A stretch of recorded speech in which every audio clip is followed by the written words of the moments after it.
Yay. Yeah, I think we're live, right? Yeah. Oh, okay. Hello, everybody, and welcome to the Omi Show again. I'll call it Omi Show, the Omi Show from now on. Today, I'm joined by those three amazing and very knowledgeable digital marketers.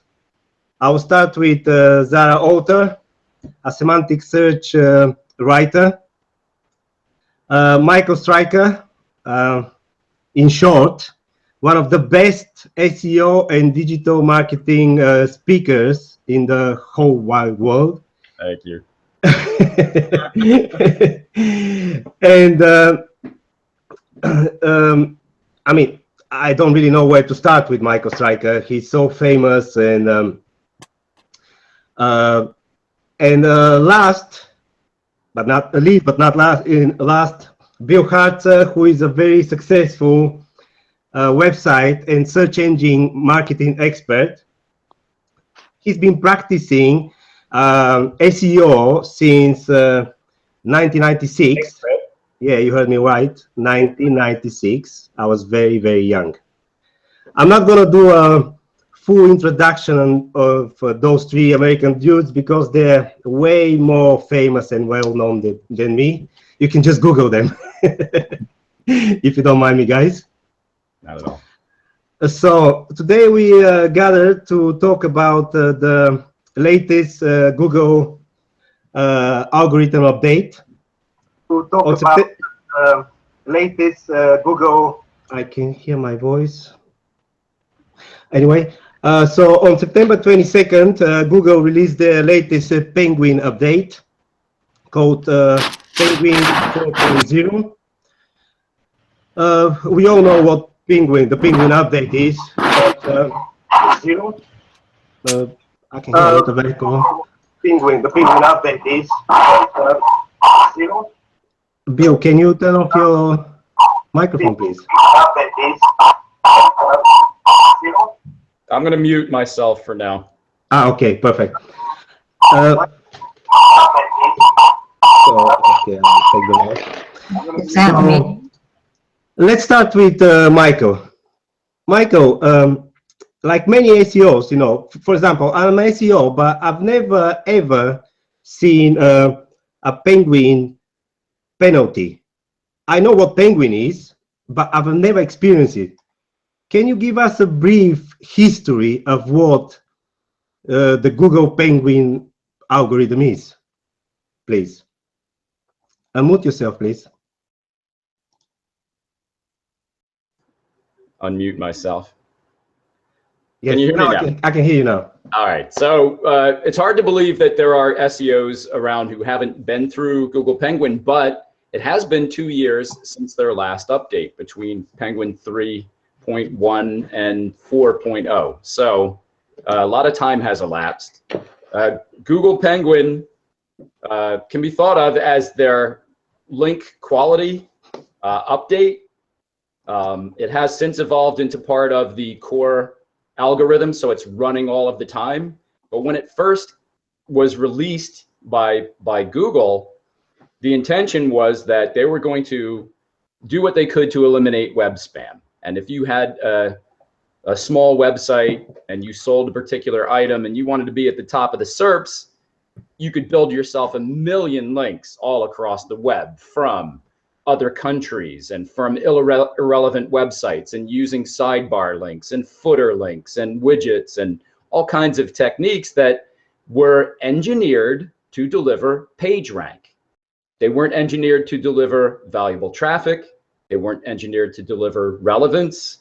They were just meant to make that targeted website rank better. And so Google, realizing that there was actually a lot of pushback in the search community among users dissatisfied with the results, said we have to do something about it, and thus Penguin was born. So as you can imagine, when they first released it, there was a lot of reliance on the tools. Like, so you would use Ahrefs, or you would use Majestic's database of links, and you would turn wherever you could, Google Search Console, wherever you could, to pull down the links to look at and try and figure out what among this Google might be looking at askance? What did they think was so bad that, you know, you lost traffic? Well,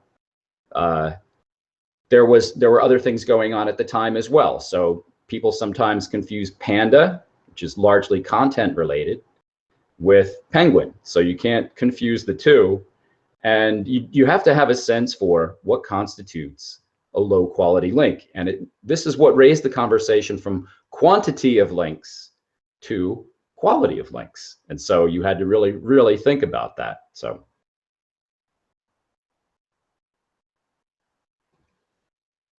Can't hear you. Yeah, sorry, but let's just make something very, very clear. Are links still important? Because since Google released the first, basically Penguin 1.0, people start questioning: are links still important? Shall we link to other websites? Shall we allow other websites to link to us? Mm-hmm. So this is a valid question, yeah, and ones that it's freaking out a lot of small businesses. Yeah, yeah.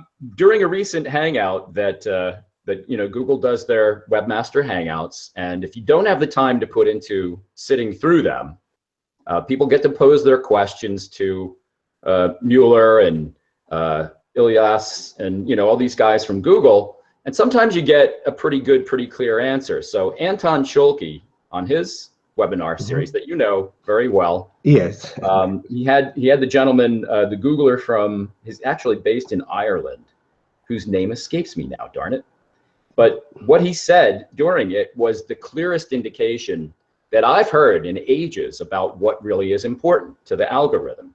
And he basically said that it is content, links, and rank brain in no particular order, right? So we know that links are among the top 2 signals out there, still to this day. So, you know, here we are at the end of a time period where for the last 2 or 3 years, everybody talks about content marketing all the time, inbound marketing. And links, while everybody has been thoroughly beaten by Penguin, anybody who really knew what was going on was struggling to detoxify their links and all of that. Here now at the conclusion of all this talk about content, I think that links maybe, and maybe Bill or Zara has an insight on this. I think links have become an almost neglected tool in what people use to rank their websites, better in Google. Bill, do you want to add anything to this one about links? Because sure, it turns out that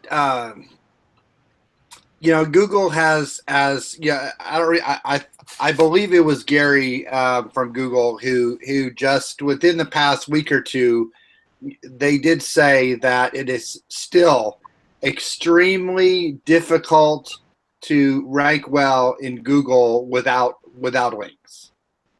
So that is a primary factor. I mean, it really is other than content. I mean, it is really still possible to. It's extremely difficult to rank without links. I mean, you have to have links from other websites. So that as far as the organic algorithm, I mean, it is if you are even in Google News and so forth, you've got to have the links. And when we're talking about links, not just necessarily static links, but from websites and blogs and trusted sites, but we do need those social links as well. I mean, every social tweet is considered a link. Yeah. So my clients, my friends and stuff like that, normally ask me if you have to put them, if you have to rank them in a way, which one would be more important, content or links? Because as an SEO manager, I've seen a lot of websites ranking just on links, backlinks, and with let's not call it bad content, but not a content that's not that good. So do you think that links are in a way a little bit more important than content? The same question to Michael or Zara. So, you know, I think you're going into a kind of controversial territory in a way that, you know, you're comparing content with links and you might say you need both. But what we think of as content nowadays seems to be somewhat extensive, maybe 1,000 words, you know, text matter, in some cases images, but mainly things that can be easily crawled, indexed, understood by Google, ripped apart, you know, for semantic core and all the rest of it.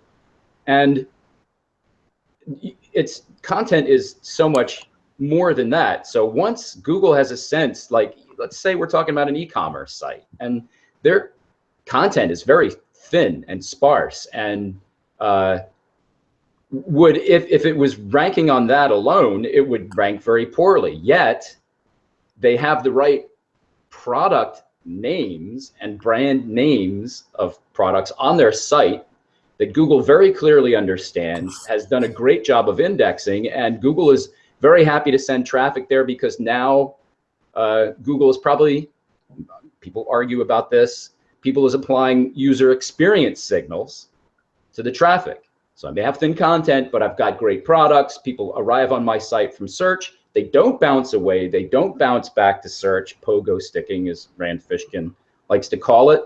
And they stick around and the pages are clear. They are actionable. They have some form of conversion right there that people use. And Google's very happy to send traffic there. So what's more important? It has to be, I mean, you can fall on either side. I say it has to be both, but I think you need a very different understanding of what content is than the way most people frame it in their minds. Oh, I totally agree with that. I'm echoing. I can hear a lot of echo. Yeah. No. But anyway, I totally agree with that because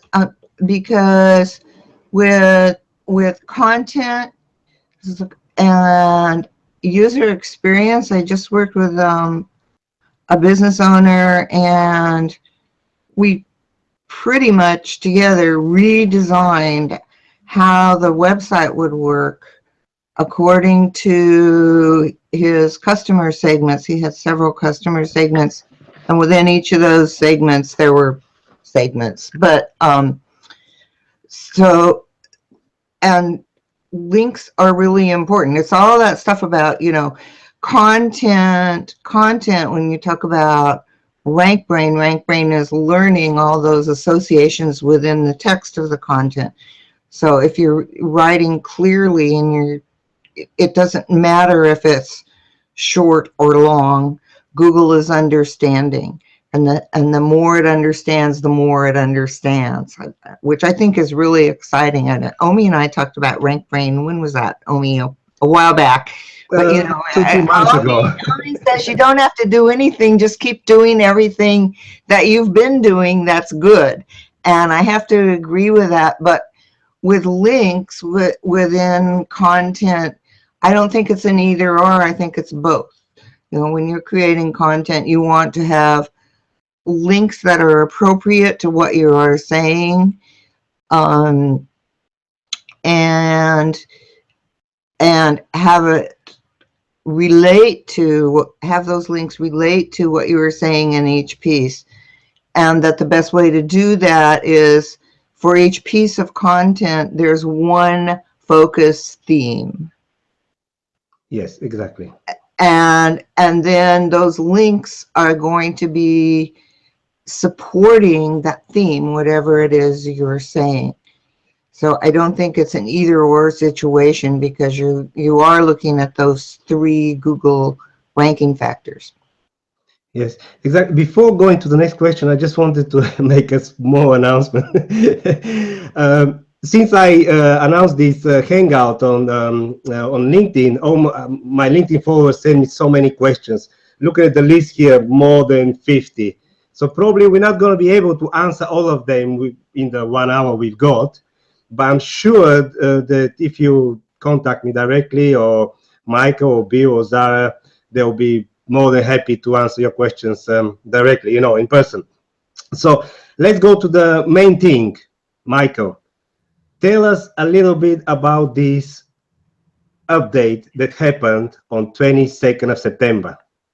Okay, so the long-awaited release of Penguin 4.0 that Gary Mueller and Ilyas Teker and other people had grown tired of responding to questions about when is it going to come, when is it going to come, and they kept saying before the end of the year, any day now, and it finally arrived. So little quiet at first. First things that happened had to do with watching Penguin work on the latest update, as if Google had crawled the information and was applying it in the old-fashioned way of applying an update. And so actually, probably in the first couple of weeks, right about the first week, there's probably more negative effect and things falling in the rankings, web pages falling, not entire domains, but batches of web pages that had particularly bad links. Now, Google's a zero-sum game. So of course, if you're driving things down in ranking, other things are rising. Okay, maybe not as radically though. Maybe everything kind of shifts up by a position or two, and that's it. But around the second week of October was when, and Google announced this after people noticed the effect and spoke about it, the positive effects started to occur. And you see people like Glenn Gabe and Jennifer Slegg and people talking about, and even showing images from, whether it was from SEMrush or from people's Google Analytics accounts, that showed the resurgence in organic traffic from Google, a steep rise, and I'm looking at one here in particular, starting about the 21st of October, and by about the 24th or 25th, much of the recovery had occurred. And in this case, that was almost a 20%, a 15 to 20% increase in the total number of keywords for which this particular website was ranking again and had been dropped out. So, there's a lot of things that play into this.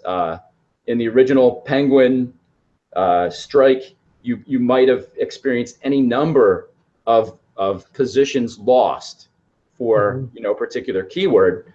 You could have dropped back to the second page. You could have dropped completely out of the top 100.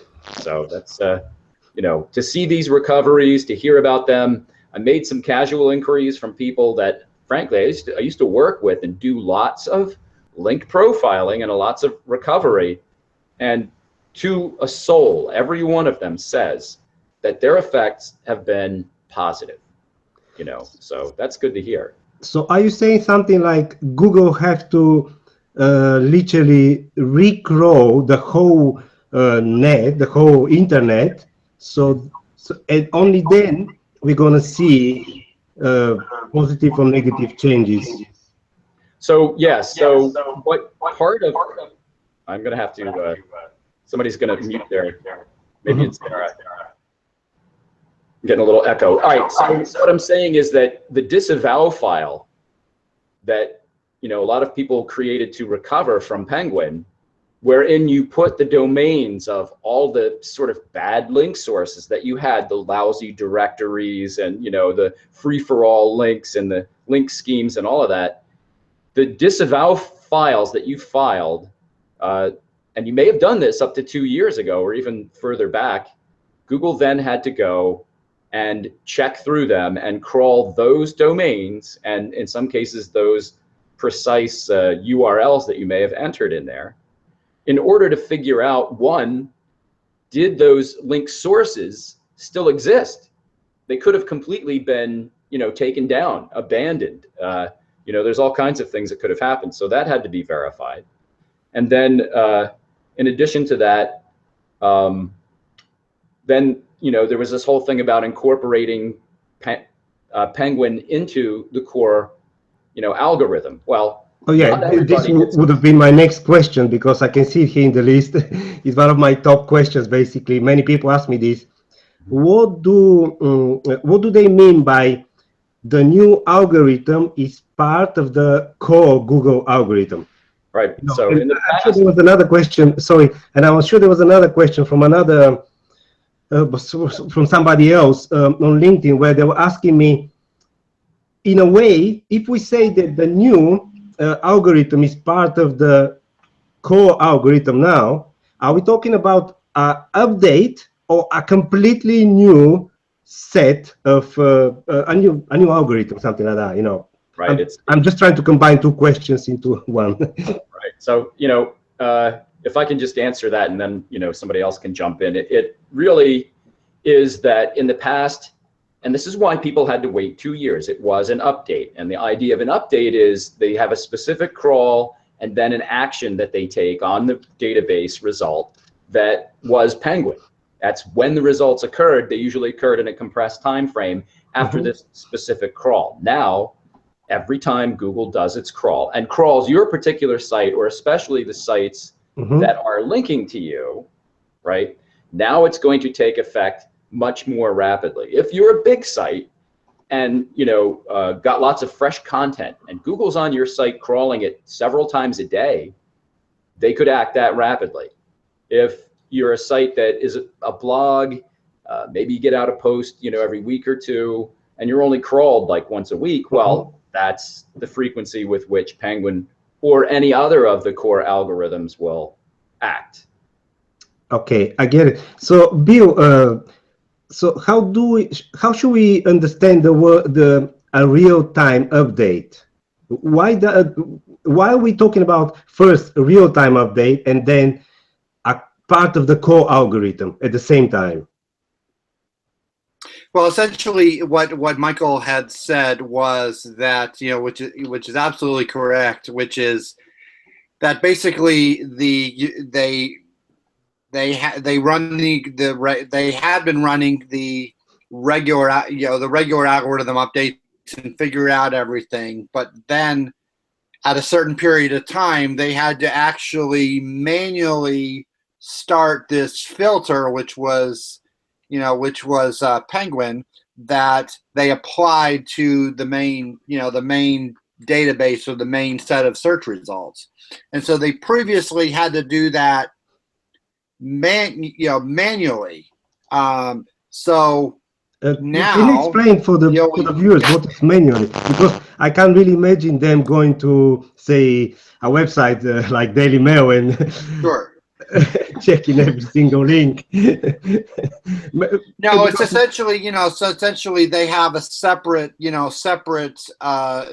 filters and separate crawlers that are crawling all the links, and then they take and put them all in a database and figure out everything, and then apply, then really just combine the two, combine Penguin with the current set of search results, which basically would, it's originally have, whereas you would rank well with the core search results, but then they apply this filter that says, okay, if this site has bad links, then essentially you were ranking well before, and they then can, then you'll just be you'll be dropped out. What I'm seeing now is that there are still, even since this real time, which basically means that as they crawl the web and as they discover a link to your website and as they cache the page, in the Google cache, that's the time when they apply that, they have the ability to apply that link, whether it's a good or bad link, to your site. So there's no, before there's when they see manually, there's not any combining of the databases. Basically everything now happens all essentially as they crawl the web and evaluate links. So I think the positive result of the change is that in the old way that Penguin happened, if there were bad links on the site, that site was penalized. But now, now it's page by page. So you can have a page that Google says, "Oops, bad link," but that doesn't affect the entire site. It's page by page now. So I think that's a good sign for people, in that as they check their links and fix those links, those pages can come back, but the whole site isn't penalized. So I think it's like, you know, breathing room for a lot of people who have experienced that in the past, and that the results are more or less instant, you know, whereas before you had to wait and wait and wait and wait and wait for the next Penguin to come around. So it's especially beneficial for small businesses when you know, this is their website and it was penalized, and it, you know, was a long time between the time they actually fixed the problem and when they got back in Google's good graces, as it were. So I think that's a real benefit, is that of that real-time component, is that the entire site is not penalized anymore. It's page by page. Yeah. So what I'm actually seeing is that, you know, what previously an entire website was, you know, was penalized, and so I've got clients who, you know, literally before Real-Time Penguin, literally they just, no matter what we did, it didn't matter to the site, and fix the links and disavow and completely remove links. They still had this penalty. When Real-Time kicked in, what I'm seeing is there are still these core. There are still a lot of core sites, a lot of sites that, whereas a lot of the links that they had built are very specific anchor text, you know, their money keyword, their best and most important keyword in anchor text, linking to their homepage. And so what I'm seeing is there's still a lot of sites out there, and I talk to site owners that say, okay, well, actually their interior pages, a lot of those rankings and the long tail phrases have come back in the search results because they don't have as many anchor text links. They have links to interior pages, but they don't have them, you know, as many, or they were not as aggressive before with linking. So a lot of the bad links and low quality links are still pointing to their homepage. So in fact, what's happening is that sites have come back with a fair amount of traffic, but still we're not seeing on certain sites, we're still not seeing with Real-Time Penguin, the site's homepage in particular coming back. And so when I'm talking to analyzing some sites with new clients that have come on in the past week or so, I've looked at sites and seen they still have a lot of anchor text, optimized anchor text from low quality sites pointing to their homepage. Their homepage has not come back, but all the interior pages. So there has been a bump in traffic, but not where we really want it to be. And that really is a clue to the effect that you just talked about, Zara, about the fact that it's page by page. Yeah, there's definitely a granularity to it, and that's great.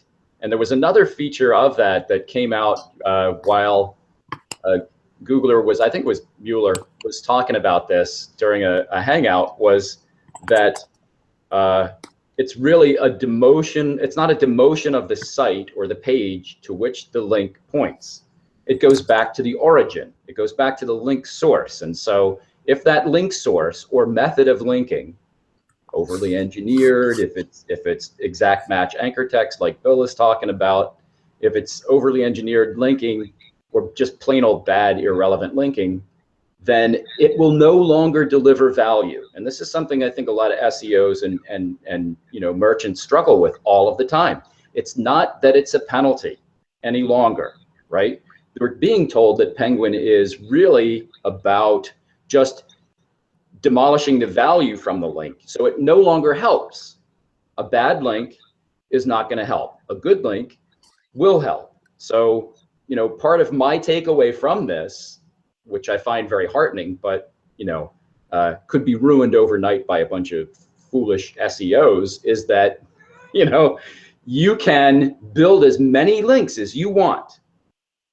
And as long as you don't get way beyond the balance point where you've got really bad links they're the majority of your links, then you're fine.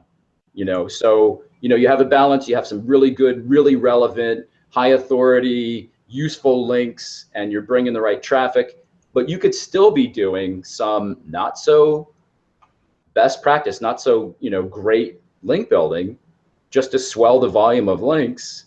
And okay, so the threat there is no longer that your pages will sink, that your website will drop in rankings. The threat now is that you're simply going to spend money on effort that's not going to deliver value anymore. Well, that's probably the part of the equation where it really belongs. That's where the rubber hits the road. If you want to spend money on crappy links, go ahead, have at it, but it's not going to help.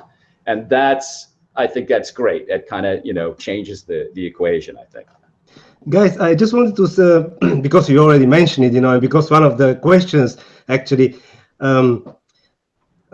so the new update works basically on a page level, and there are some funny questions here also. So a guy is asking me, can I actually, if the new algorithm update is working only on a page level, can I actually experiment with parts of my website? And I know it's funny. And if it's not going to sync the whole website, can I just do an experiment on one part of the website, basically? What do you think, Michael? It's a valid question. So I'm going to unmute, and that's a very good question. Can I experiment? Yes, of course you can experiment. I mean, it's your client's website. Just don't experiment on like their most popular page that brings the most revenue, right? If you have lots of organic traffic and lots of conversions, don't work on that page. Go pick another one. But there's a whole other dimension to this, and we ran into this really frequently while diagnosing websites that had, declines in traffic, declines in organic traffic, and trying to figure out what the issue was. And you can still face this issue today. So if you experiment too much and you get a bulk increase in bad links on particular pages, you could trigger a signal that says, and literally we would see this in a range where the volume of bad links to a particular URL was 55 to 65% of the inbound links. If we found that this majority of links, this point was reached, then it could trigger a manual penalty. Somebody can come along and filter that page, and once that's begun, look out, right? Because once somebody's manually looking at your web page and they're like in college or grad school and they're making $10 an hour and they're just sitting there like, oh, let me check out some of these other pages on this website. So your experiment, if you do it and you're really overdoing it, could bring some really bad attention to other pages on your site, and you could trigger like the dominoes are falling. Now a bunch of my pages are being filtered and you're watching your traffic go down organically. So, but at the same time, we got to keep in mind though that if there are if there are bad links pointing to one particular page other than your home page, you could actually remove that page on your site where all the links are pointing to. If you remove that page, then actually, and hopefully it's not, it doesn't work if it's your home page, but if all the links and all your bad links are pointing to one interior page, you remove that page on the site and make it a 404 error, then you can actually theoretically also help your site on the contrary. So if you are, And it's curious, Bill, like you have a lot of background in domain names, right? You're an expert. And yes, so he is. that's very true. The whole thing about ending a penalty, I think triggers, it hinges a lot on knowing the real penalty, the source of the penalty. You have to really do a good job of diagnosing, because some of the things that I've heard, especially with manual filters applied at a domain level, if you trigger that, you can remove all the pages practically, you can sell the domain name, and the next owner might have a serious problem out of the gate. So I don't know, has that been your experience?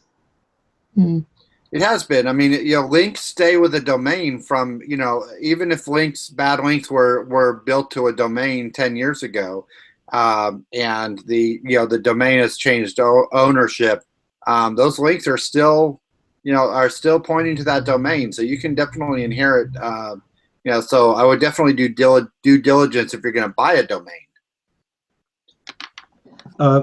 Because we were talking about it, and there's I've got a question directly for Bill here, which is basically, let's clarify. Is it true that all algorithms work on a page level and not just the new Penguin? Because, do you understand my question? Yeah, Zara, you want to take that one? I don't know the answer. Okay. That's good and honest.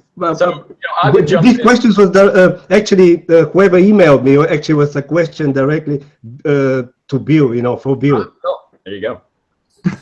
Sorry, but you can answer it, Michael. No problems. So I would say that what we know about Penguin especially is that it works not necessarily even at the page level, which is something that Zara was talking about, and it's true, because a link only points to one page at a time, right? Yes, it's true. But it works at the link level. It takes individual links, looks at the quality of the link, the source of the link, the way it's engineered, and it says good or bad link, pass value or not. Boom, done. So it's even more granular than the page level in a sense. Now the question gets back to other algorithms and updates, and are they applied, at the domain level, at the page level? Probably the majority of them are applied at the page level. And it's only, in my experience, when you get to a manual penalty that it starts to become really domain wide. And that's somebody's judgment that you have been so nefarious in your practices that you just do not deserve to be showing in, the top ranks for literally anything. But I mean, it starts to look like domain problems, like you get a Panda thing going and your content is all thin and shallow, and you've scraped other sites or something, and then it looks like every single page is sliding and you're going down, and it may not happen overnight. It may take time as Google revisits your site and gets deeper and deeper, and you see this long, slow, very sad 6-month decline in your overall organic traffic. And but that's another thing. So it looks domain wide. You have analytics, right? So you have to look, and you have to look at an individual page level and see what is sliding as part of your diagnostic. Yeah, I think that's a really important point is for people. Not everyone is an SEO. I'm not one. You know what I mean? But it's really important to pay attention to what's happening with your site and use Google Analytics and the Search Console to really get an understanding of what's going on with your site, because all that information helps you tune what you're doing on your site.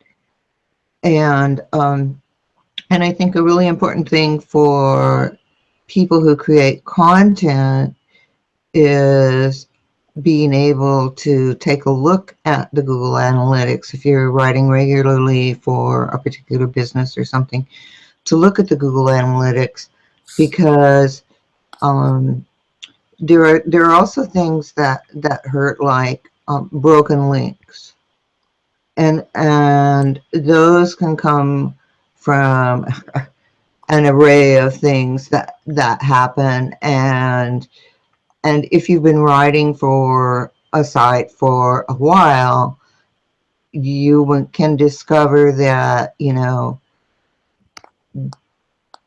people that are quoted or articles that they refer to are not on the page anymore, or there are just a number of ways that links can get broken, and Google doesn't like that either. So if you have a number of broken links, it really pays to go back, and there are many reasons to go back and review your content on a regular basis, but links are one of them, because if over time you accumulate a number of broken links, Google's going to frown.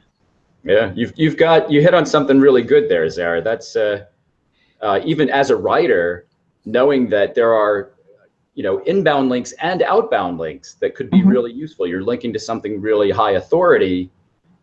Outbound links have been proven to actually contribute to higher rank for pages. So when you're writing an article about, you know, some kind of form of commerce, and you link to the FTC, the Federal Trade Commission or something, awesome. I mean, what could be more authoritative than that? So that's one thing. You don't want those links to break on your own site. But the inbound links, we used to, I like the name, we used to call it link rot. So over time, the links would just decay. And yeah, they do. Right, and sites go down or get removed, or, you know, Bill, you sell your domain because the domain name is more valuable than, you know, you're making from the site itself or something. There's all kinds of things that happen. So you're getting at link monitoring. It is link monitoring. I mean, I'll give a really good example from this week. I was checking some links, and Eric Enga, of all people, you know, from 2 years ago, there were links to various articles that Eric had written lately. One of them was totally gone. You know, the site, for Did you tell him? whatever reason, had removed that article. So boom-o, broken link. So it really pays to monitor that, especially as content accumulates. Right, and there's a factor that's easy to see in tools about the value of the link, and we're all used to thinking about that. You know, it's the page authority of the page that's sending the link. Right. Or you can look at the domain in general and say domain authority is a very easy way of saying, you know, gee, back in the day we used to say page rank, but Google swears, you know.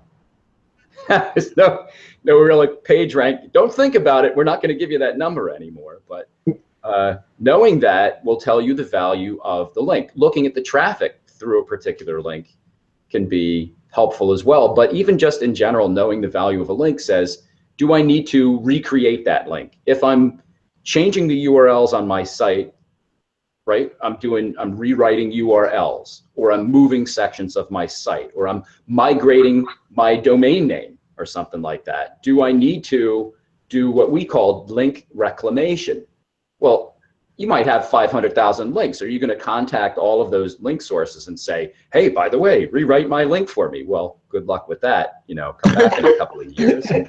But the most valuable links, right? If you find out what they are and it's a couple 300 links or something, yes, get on it. Because if you've got high, you know, domain authority links pointed to your blog, to your posts, to, you know, particular items in your e-com, do it. You know, those are definitely the ones you want to invest some time in.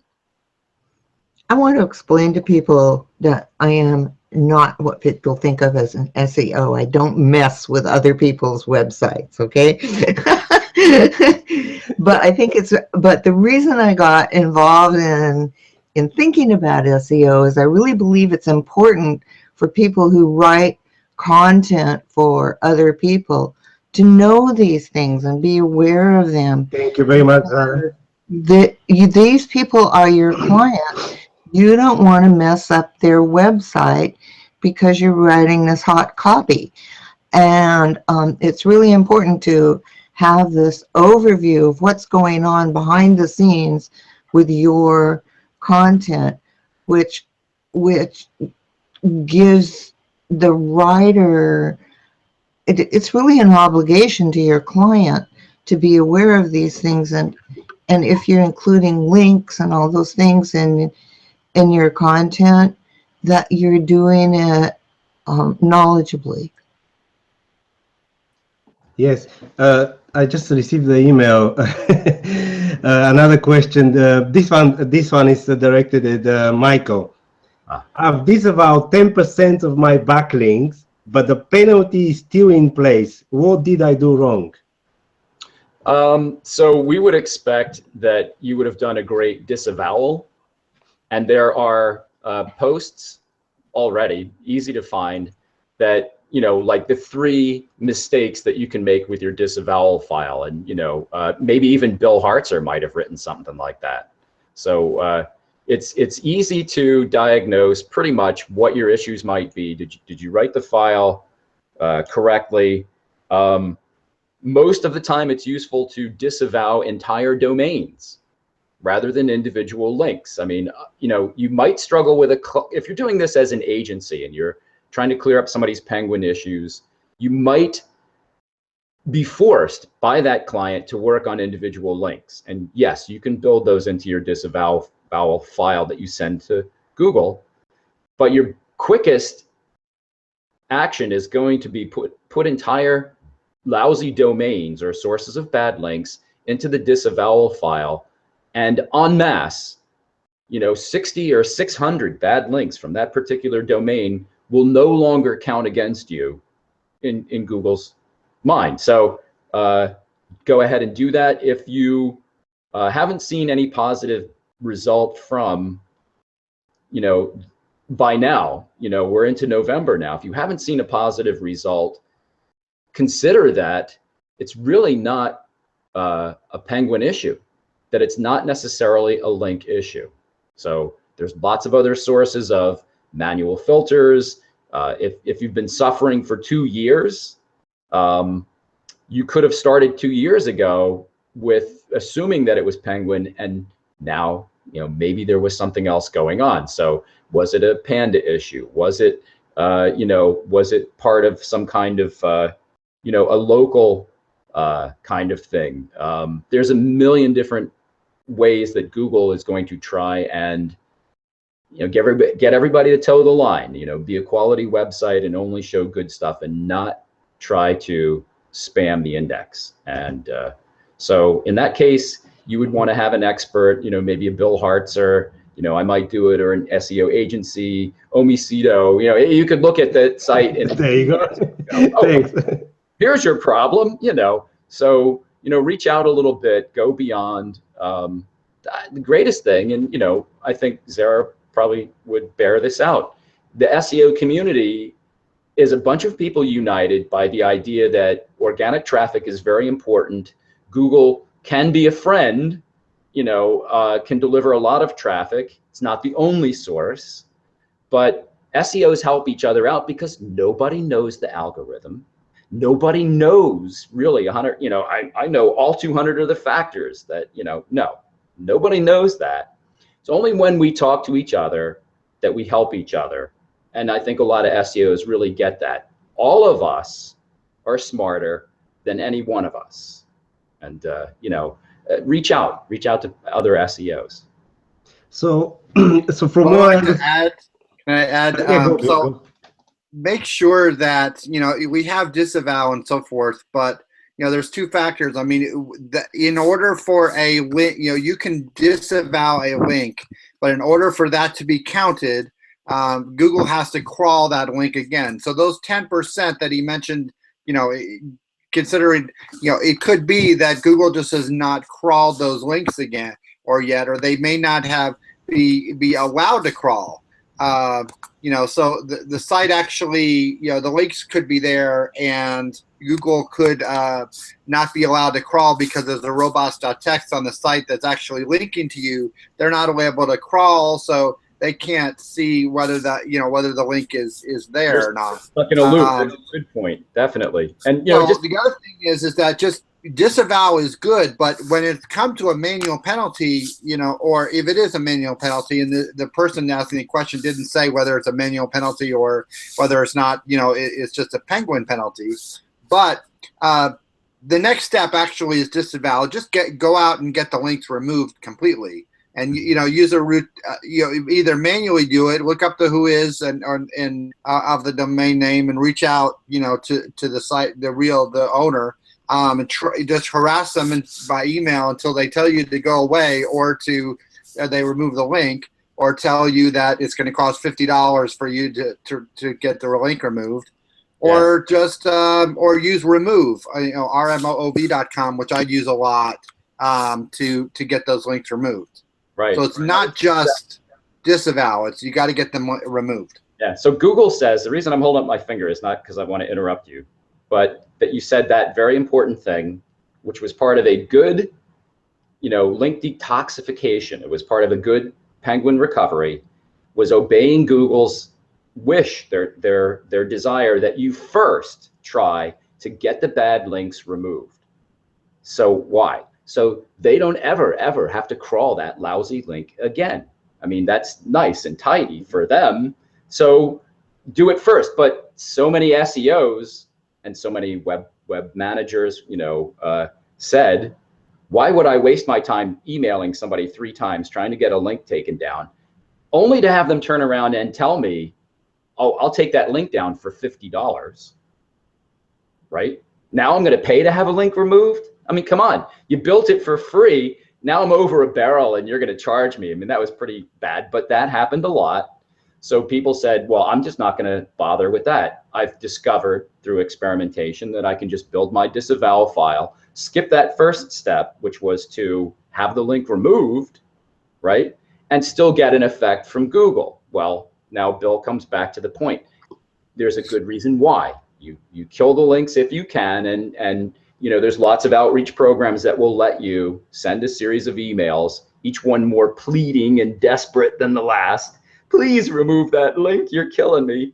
And then finally to put it in a disavow. And just to take this one step further, John Mueller, noted by Search Engine Roundtable, I believe it was, talked about the disavow file and when it's okay to remove domains from your disavow file. So, you know, people who are, you know, more tidy than I am, people who are good plant waterers and, you know, their plants don't all die like mine do.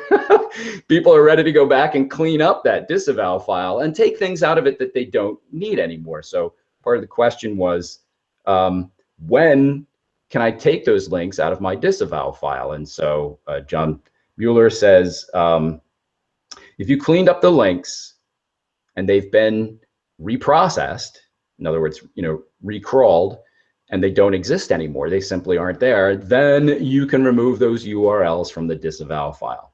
Not until. So came back again and kind of emphasized, if those links are still live, unnatural, passing page rank, ooh, he said page rank, and you can't remove them, keep them in the disavow file. Well, so I might look at this whole situation because I'm basically lazy and say, why the heck would I go in and take anything out of a disavow file? Leave it in there forever, right? And just add things to it when necessary, and don't obsess over it. Just, you know, it's kind of a little nuts. Yeah, thanks, Michael. This is so insightful. So to go to the next question, oh my God, the time is flying. What is a low quality link? Because we're talking a lot about links, you know. What is really a low quality link? And the question somewhere here was the guy was saying, I was writing an article about my local community, and all the local websites started linking to me, but they're all with, you know, they're small websites. You know, are they bad links or good links? Bill, you want to take that one? Sure. So there's, you know, there's, I think it really comes down to, you know, the intent of the link. You know, yes, a small little blogger who, you know, makes a link to you, and yeah, if it's a local community website, they may not have too many links. It's not necessarily a bad link. It's more, as somebody who cleans up links all the time and sees them, when I evaluate them, I'm looking more for stuff that is really obvious, that it's web spam, that it's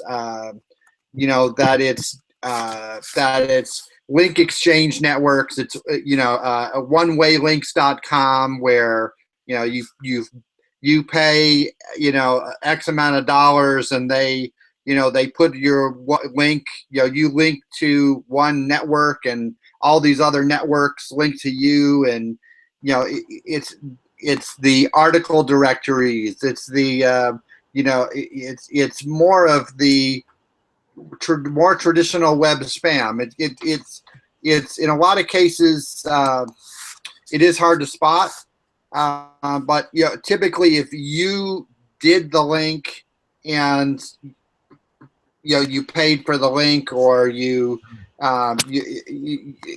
did blog comment spam with exact match anchor text, like I said, it's total. It's difficult to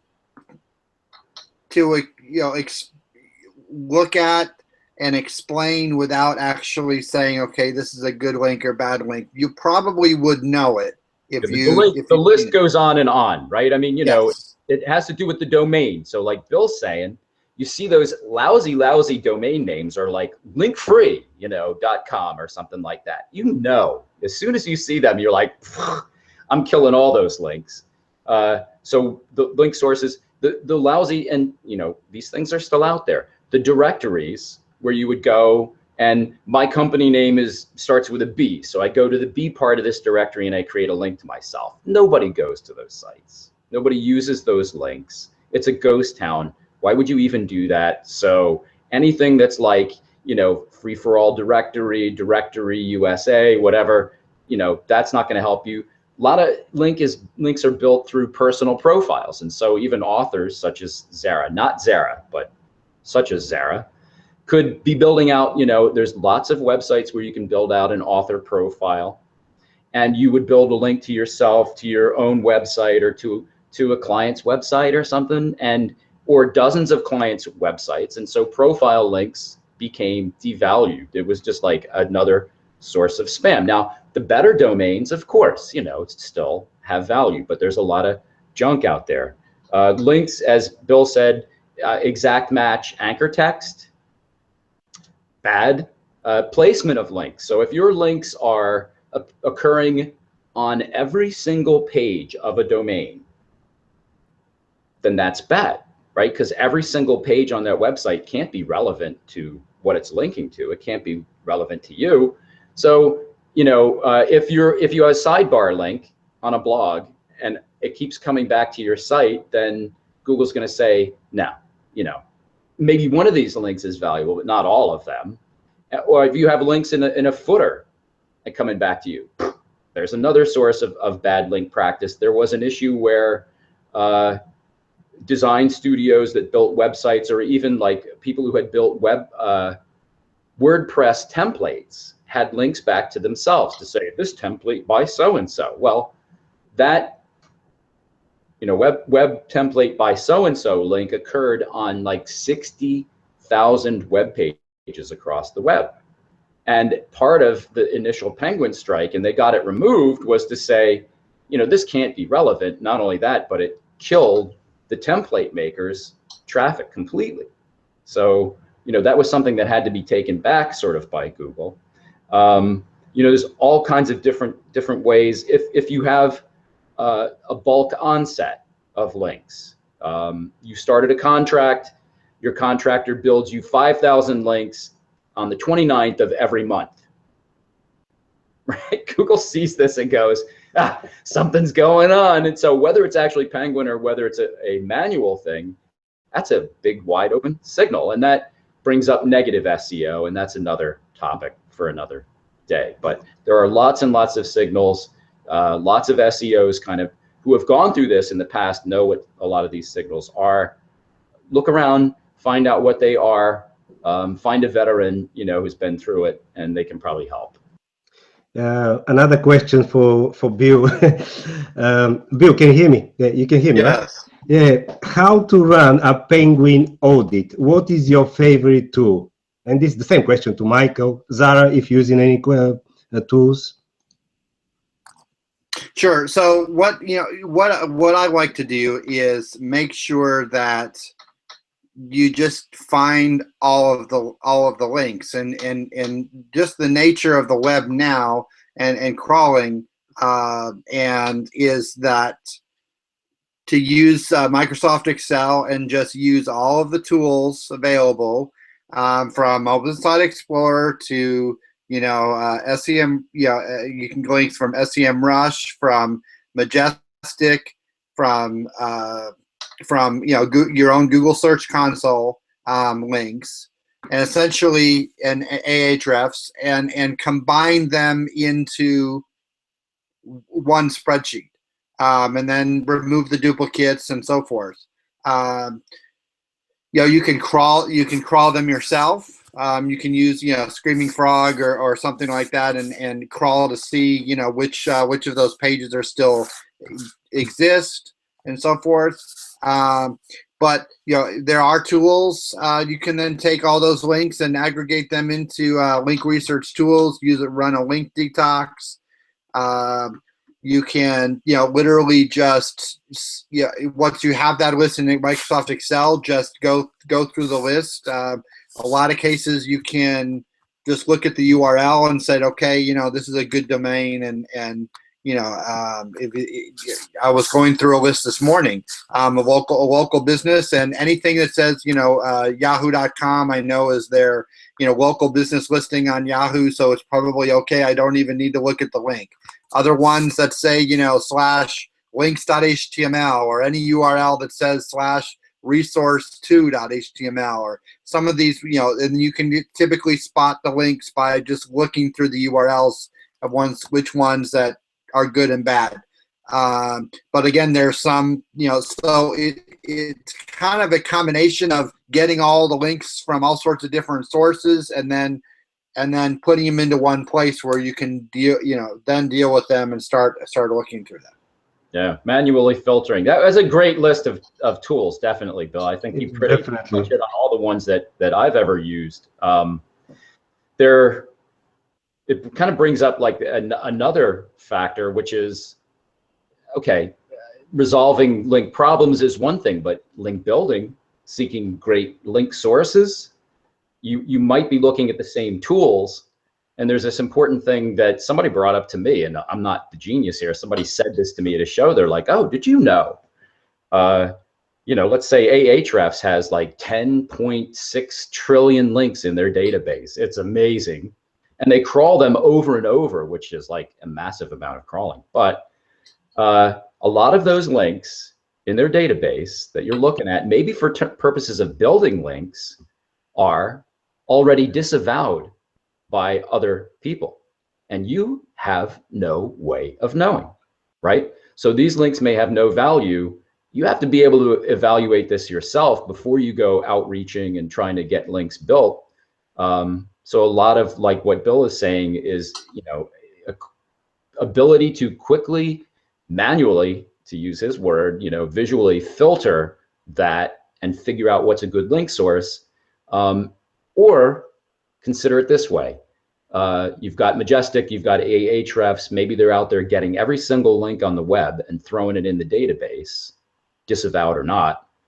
Or you've got somebody like an SEMrush who deliberately pulls the link sources only from what's ranking well in Google. Now I've got a link source database that has value, right? Now I'm not pushing SEMrush. Moz's own link sources kind of does some of the same thing. It's deduped and cleaned up and all. Well, you used to work for them, right? Yeah. I'm just joking, obviously. Yeah. So that's the other side of all this, and I think that's a good maybe takeaway for people is, don't be afraid of the Penguin. If you have a sense for what is useful for people and makes a good link and is likely to bring you useful eyeballs, useful traffic, good visitors, do it and don't be afraid. And you brought up local, don't be afraid, because Pigeon update made those local links that you brought up even more important than they ever were. Now, in the past, people chased NAP, name, address, phone. They tried to clean up all your citations all across the web. Why? So that you would rank better locally. Well, it turns out that those local links are more important than ever before. And just because they're local and they're from a small website is not at all anything about quality. I mean, it's probably the bulk link building, the engineered links, the link schemes, all of those things that SEOs do at scale are probably the worst. And because you mentioned it, and I really want to ask this question because I like it. Because you mentioned it, somebody asked right away, is replicating best backlinks from competitors a good idea? Well, My God, I would have never come up with this question. Take that one. Is replicating best backlinks from competitors a good idea? Yeah, so replicating the links, in a sense, is going to dilute the link equity. In a sense, if you think of it in the old way of link juice, or however you want to think of it, that page has a certain amount of authority or page rank to deliver. The more links from that page to wherever else on the web, each page is going to get a fraction now of what could be delivered. That's an oversimplified way of looking at it. What it won't hurt is it won't hurt relevance. So if it's relevant and useful and it delivers good traffic and some of that traffic converts, yay, go after it. But, well, it must be relevant because they're competitors, right? So yeah, I mean, right. You would hope that, it's relevant. So it's not something that is going to hurt, but it's not something that I would put at the top of my priority list. The great thing is to find, sidestep the competition and find other link sources. Because if you're not finding other stuff, then you're probably not half trying, I mean, there's so much stuff out there. What I'd like to do, I would like to I do like to look at competitive links and see what links the competitor has. I mean, it's definitely because there are some good places where, a competitor will have links and, you can get them. You're not going to get all of the links, that your competitor has. So there will be a few. What I actually like to do, though, is I like to crawl my competitor's site and get a list of the links that they're linking out to. Then get a link from where they're linking to, because then your competitor links to another site and they're passing juice over to you. So essentially your competitor is then linking to you. What is it called? Reverse engineering. Yes. I love it. I love it, honestly. I love it. Bill, there is a question directly directed at you. What is the correct way to outreach, really? Because, there are a lot of small websites. They may have great content, but people don't normally link to them, right? So they have to go and do an outreach. So what do you think is the correct way to ask for a link? That's a good question.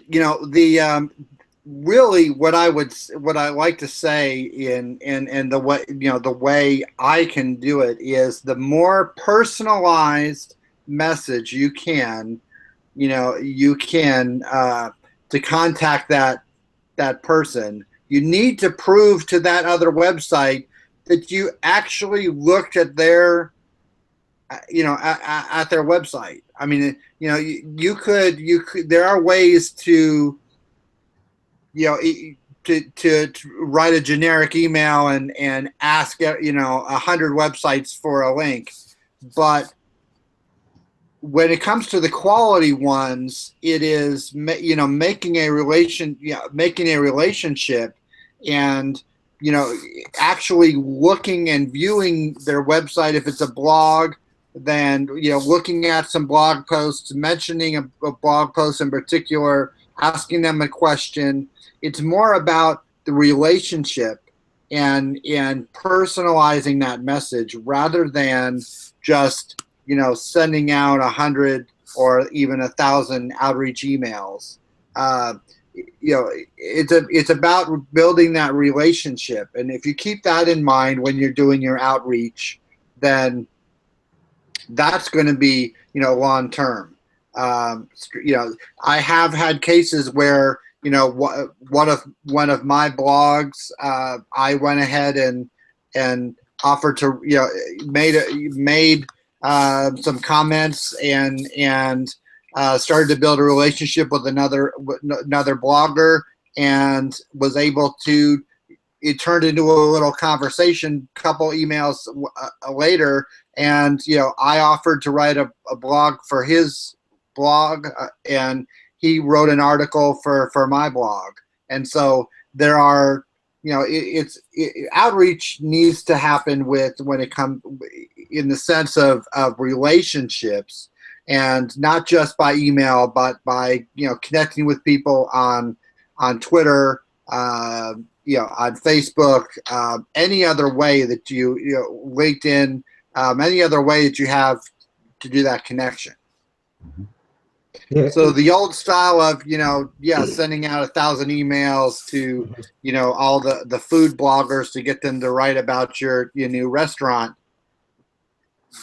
it's not as effective as saying, you know, actually, you know, inviting a, you know, a food blogger in your city to come actually into your restaurant and write about it. Okay, guys, we are running out of time, but I really want to cover two questions very quickly. What about social media links? Can they be toxic?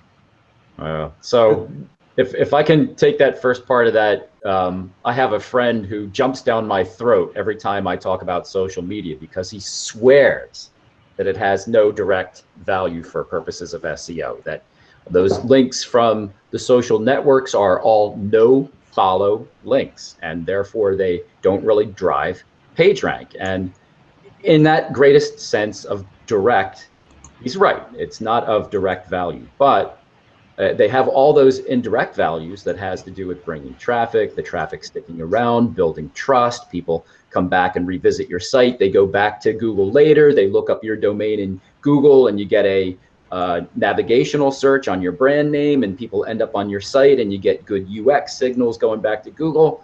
Yeah, there's lots of great stuff. Could links from social be toxic? On the other side of that, directly, again, no, probably not. But what if they're not relevant? I mean, the question was going into this way, you know. And okay, so if can this be picked up by Penguin or not?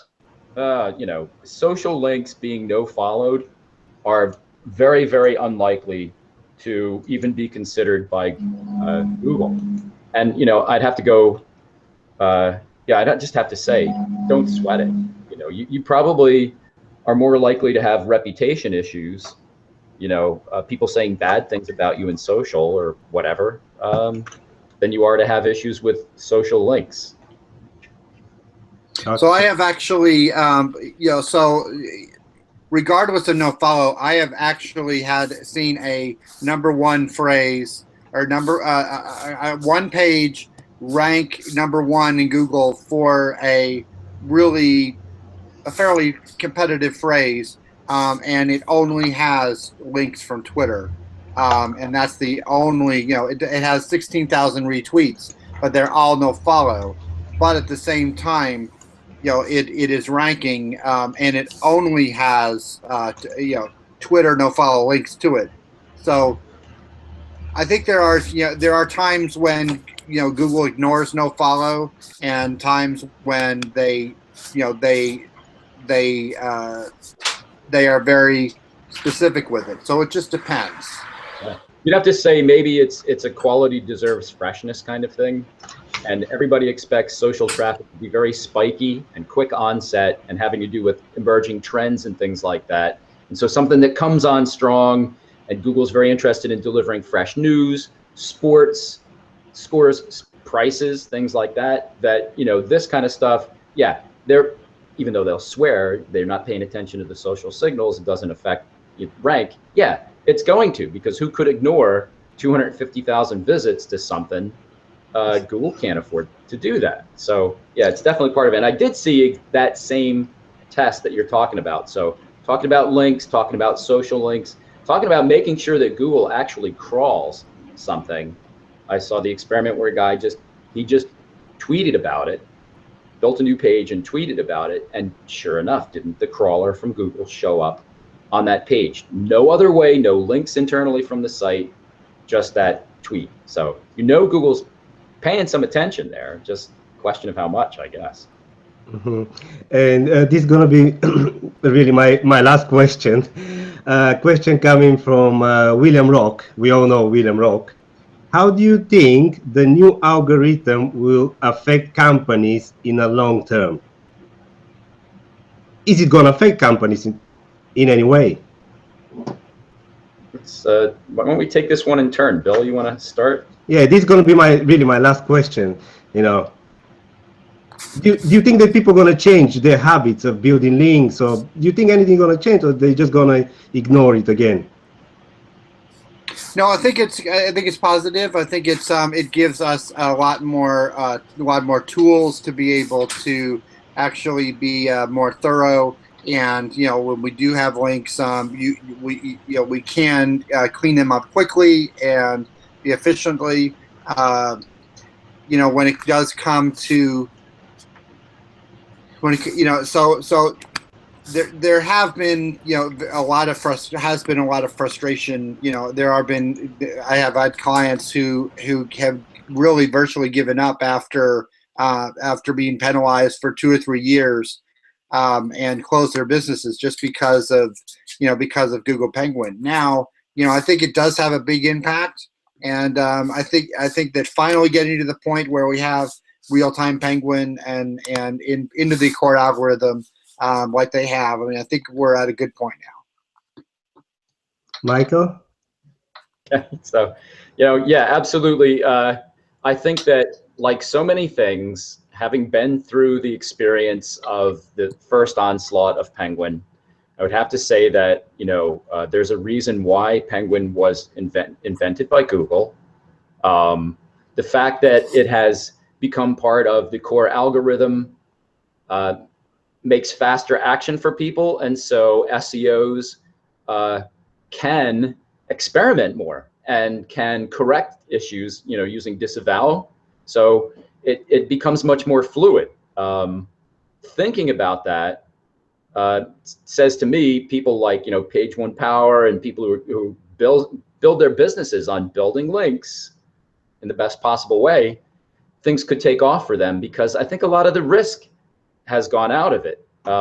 Companies themselves, webmasters themselves, maybe somebody who runs their own e-com or something like that, probably breathe a sigh of relief, because you're not waiting 2 years anymore. It's going to happen all of the time.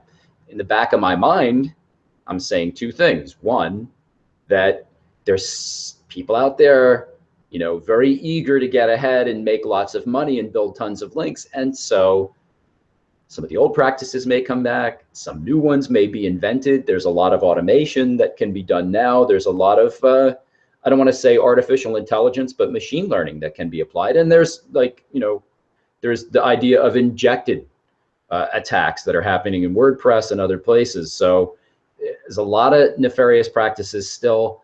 So one is, I know people are going to try and abuse links because there's SEOs who always will. And on the other side of it, I have to say that Google is going to continue, even though Penguin's part of it, maybe Penguin has a little brother, that comes along somewhere down the line. So, Zara, any final thoughts? I like the idea of the small brother. I like the little brother too. I it's just best practices are best practices, you know, and the more that people use them, the better those sites are going to be, and it pays to educate yourself. I would say this is especially true for small businesses. If you educate yourself about best practices, you won't be playing catch up later and asking guys like Bill and Michael to come in and rescue you. So, you know, the better your practices, the more your website is going to be sound. So, Omi, thank you so much for inviting me here. That's the other thing. Yeah, you're welcome. Big On that hitter. positive note, guys, thank you very much Yes, thanks, Omi. It was for great. coming to my to this webinar, answering all these questions. In all honesty, looking at the list, we didn't answer even 10% of all the questions my followers send me on LinkedIn. But as I said in the beginning, guys, if you have any questions, do email me, do email Bill or Michael or Zara even. And on that note, if you're a link spammer, probably you're very nervous now. But for those of us who follow the all the Google recommendations, have a great weekend. Yes, Bye. Bye. So I would just say, Omi, just one more thing. Yes, of course. If you choose, you want to, I mean, this is great content. So you've got 50 questions. Share them with Bill, share them with myself. I will. Maybe there's a post that can come out of this if you've got a home for it. So be happy yes, definitely. There you go, guys. And you're going to have an article soon. Bye.